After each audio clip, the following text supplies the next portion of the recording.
interesting begitu. Oke, langsung aja kita ke pengertiannya.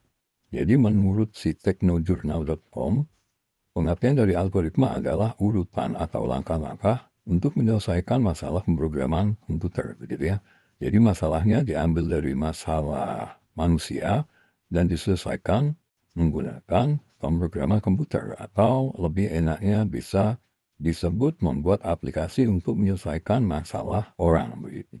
Dan si algoritma ini ditemukan oleh Bapak Muhammad Ibnu Musa al-Warismi, atau bisa disebut Bapak al-Warismi. Jadi selain dia mencetus sebuah algoritma, si Bapak al-Warismi ini juga mencetus aljabar yang biasa kita pelajari di pelajaran MTK itu. Kemudian analogi dari si algoritma tersebut. Jadi analoginya seperti ini. Jadi yang pertama ada masalah, gitu ya. Jadi sebelum kita membuat algoritma, itu pasti diawali dengan adanya sebuah masalah. Nah, setelah adanya masalah, dibuatlah sebuah algoritma. Jadi jangan membuat algoritma kalau nggak ada masalah, gitu ya. Dan jangan membuat masalah sendiri, begitu.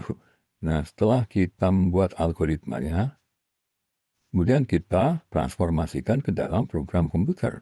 Jadi dari masalah yang sudah kita analisis, itu kita bisa transformasikan ke program komputer. Jadi tadi kan di definisinya, algoritma ini adalah membuat program komputer untuk menyelesaikan sebuah masalah, begitu ya. Jadi kalau implementasinya bukan ke program komputer, berarti itu bukan algoritma, gitu ya. Nah, kemudian jadilah sebuah solusi.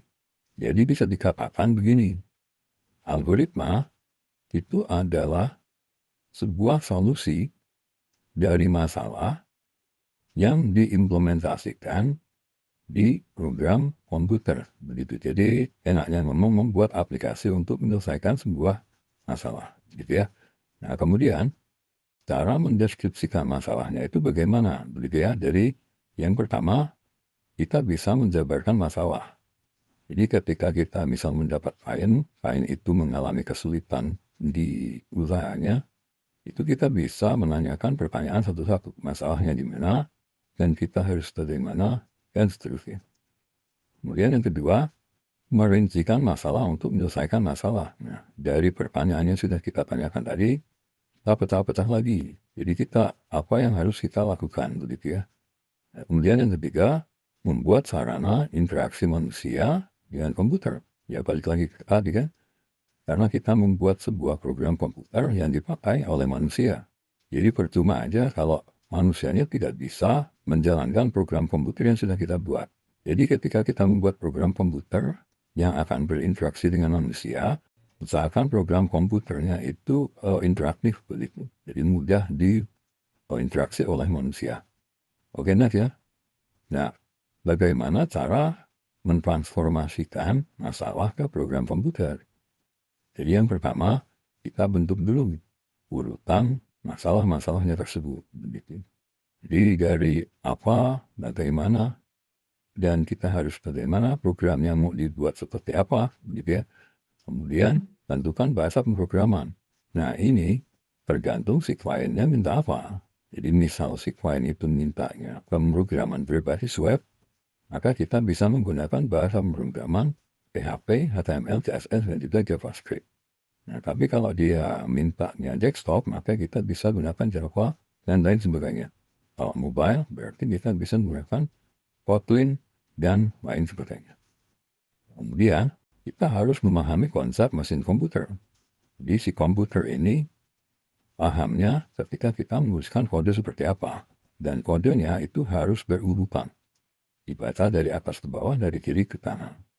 Kalau belum paham, nanti dululah kita bahasnya di video atau playlist yang lain.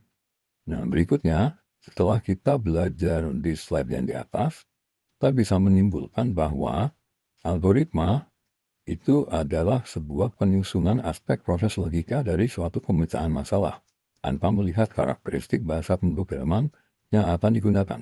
Jadi kalau kita menanyakan sebuah masalah tadi, kita jangan dulu memikirkan apa bahasa pemrograman yang akan digunakan. Karena kita lebih fokusnya menanyakan masalah apa yang dihadapi oleh klien dan kita akan menerapkannya ke algoritma dulu.